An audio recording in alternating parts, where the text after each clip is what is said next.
안녕하십니까. 카이즈랩 대표 카이저입니다. 오늘은 어떤 이야기를 할지 궁금하시죠? 오늘은 재밌는 걸 한번 말씀드릴게요. 여러분들은 스스로 부동산계의 하수라고 생각하시나요? 고수라고 생각하시나요? 인터넷에 예전에 봤을 때 하수, 중수, 고수에 대해서 정리한 게 있어가지고 이때 이제 누군가 글쓴이는 아예 모르는 상황인데 그때 글로 써져 있는 글을 제가 한번 표로 한번 정리를 해봤어요. 여러분들은 어디에 들어가는지 한번 생각해 보시고 우리가 부동산 고수가 되기 위해서는 어떻게 해야 되는지 한번 고민해 보도록 하겠습니다.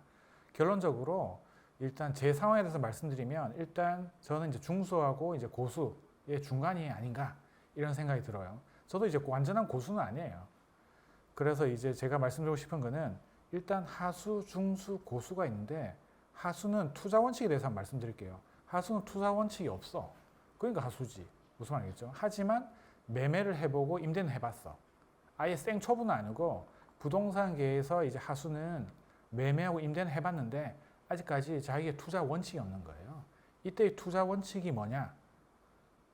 보시면은 이제 중수 같은 경우에는 투자 원칙이 있어. 그래서 예를 들면 뭐 갭 투자의 시기다. 그러면은 이제 그 갭 투자 사람들 막 하기 시작하잖아요, 그죠? 그러면 갭 투자를 하려면 그 전세가가 높아야 되고 그리고 이 갭 투자 같은 경우에는 이제 경매로 싸게 사는 게 아니고 미래의 가치를 보는 거기 때문에 앞으로 이제 좋아질 지역, 예를 들면 물량이 적다든지 이런 식으로 나름대로의 이제 투자 원칙을 갖고 있는 사람이 이제 중수라고 보시면 될 것 같아요. 그리고 이제 고수 같은 경우에는 투자 원칙이 있는데 자기만의 투자 원칙이 있는 거예요. 중수는 자기만의 투자 원칙이 아니고 남들이 하는 투자 원칙을 보고 따라서 하는 사람이 이제 중수라고 보시면 될 것 같고 고수는 자기만의 확실한 투자 원칙이 있다. 좀 헷갈리잖아요, 그죠? 투자 원칙이 있는데 고수는 확실한 투자 원칙이 있다. 그 차이는 그 다음 칸에서 보시면 될 것 같아요. 이 고수는 여러 가지 부동산의 이제 투자 방법 종목들이 있잖아요, 그죠? 예를 들면 이제 분양권, 그리고 뭐 재개발, 재건축, 그 다음에 뭐 경매, 그 다음에 갭 투자 이와 같이 여기 뭐 빠진 게 이제 뭐 상가라든지 아니면 오피스텔 그리고 뭐 건물 이런 게 될 수가 있어요. 그와 같은 이제 모든 종목들에 대해서 속속들이 다 알고 있어.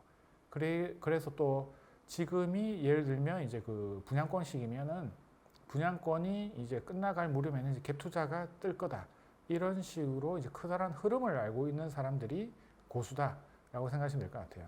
근데 중수 같은 경우에는 아까 말씀드린 뭐 분양권, 재개발, 재건축, 갭 투자, 빌딩, 뭐 토지 이런 것들이 있으면 그 분야에서 하나, 뭐 아니면 한 두 가지 정도만 이제 알 수가 있어요.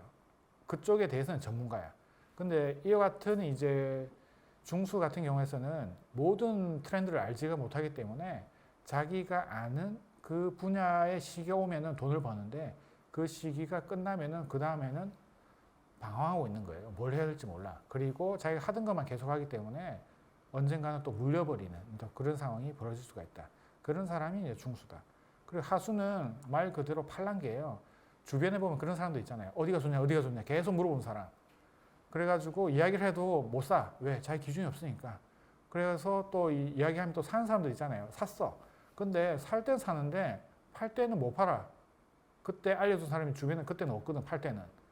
그런 사람이 이제 하수다. 즉, 매수를 할 때 자기 기준에 맞춰서 사는 게 아니고, 좋아, 좋아. 뭐 이런 식으로 해가지고 팔랑귀 매수가 대부분인데, 안타깝게도 이 하수분들이 딱 살 때가 해당하는 분야의 끝 무렵일 확률이 좀 높다. 그게 좀 안타깝다, 그죠? 그리고 이제 투자를 볼 때 되면, 이제 보통 하수들은 투자용으로 주거를 많이 해. 이 주거 같은 경우에는 좀 편하잖아, 그죠? 직접 내가 살 수도 있는 거고.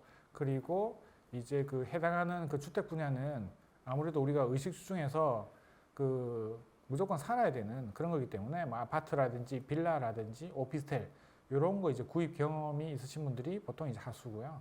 중수는 여기서 이야기하는 거는 부동산 투자로 10개 이상 해보신 분.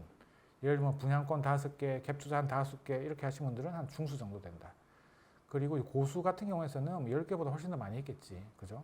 그래서 시장의 흐름을 깨뚫고 있어. 아까 잠깐 말씀드린 것처럼 앞으로 어디가 뜰지를 예상을 하고 거기에 맞춰서 이제 움직이는 거예요.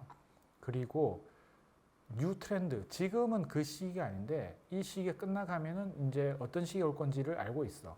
그러면은 그 해당 분야의 그 종목의 물건들을 아직까지는 그 시기 아니니까 쌀 거잖아요. 조용할 때 가서 해당 물건들을 잡아놓고 그 시기가 오기를 기다리는 그런 사람이 이제 고수라고 이제 말을 할 수가 있겠습니다.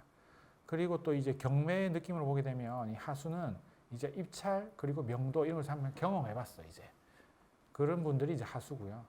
중수분들은 경매로 해당하는 분야가 지금은 아닌데 앞으로 좋아질 것 같아. 이런 애들을 이제 분위기 안 좋을 때 싸게 사놓는 거야 경매로. 아시겠죠?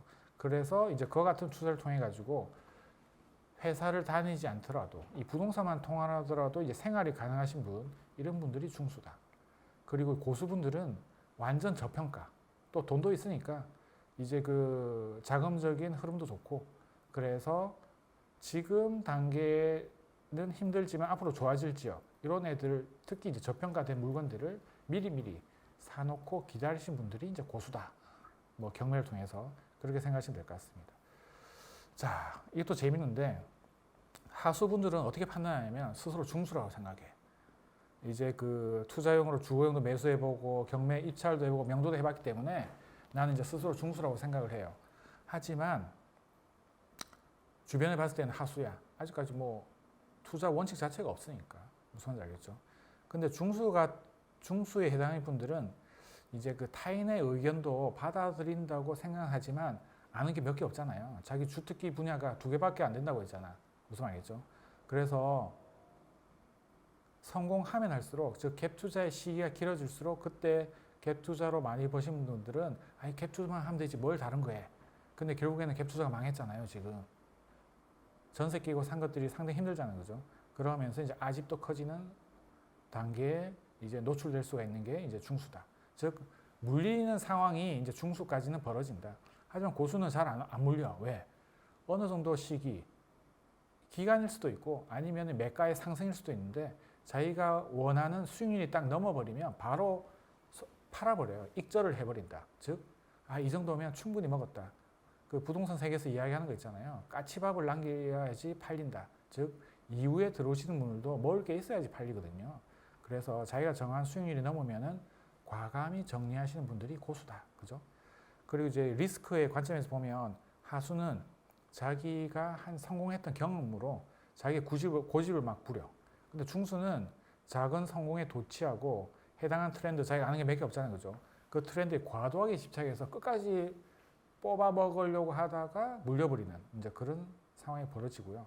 고수는 정해진 수익 나면 계속 판다고 했잖아요. 그래서 계속 현금 흐름도 좋게 유지하고 어느 순간 계속 현금 흐름을 유지하면서 투자를 하기 때문에 최근과 같이 급락한 시기에 현금이 있으니까 앞으로 이와 같은 급락한 시기에 다시 뜨는 트렌드를 안다고 했잖아요. 고수들은.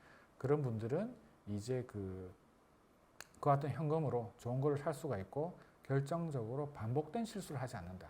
한번 예전의 경험을 통해서 실수한 게 있잖아요. 그죠? 그런 것들은 잘 복기를 해서 절대 실수를 하지 않는 그런 분들이 말 그대로 고수다라고 이제 생각하시면 될 것 같고요. 그리고 이 하수는 리스크가 자기한테 도움 준 사람한테 끝까지 의존해. 그래서 빨대 꼽는다고 하잖아요.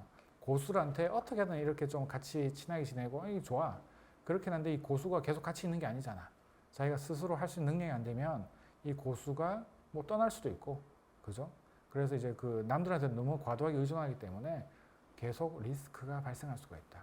뭐 분위기 좋을 때야 고수가 옆에 있지. 분위기 안 좋을 때는 그 고수도 자기 물건 판다고 정신이 없어. 그래서 물어볼 사람이 주변에 또 없을 수도 있잖아요. 그런 분들이 이제 하수고요. 그리고 이제 중수 같은 분들은 이제 그 새로운 트렌드가 계속 바뀌거든요. 그와 같은 트렌드를 오는 걸 잊고 계속 한 분야가 10년 이상 간다고 오판하는 사람이 이제 그 중수다.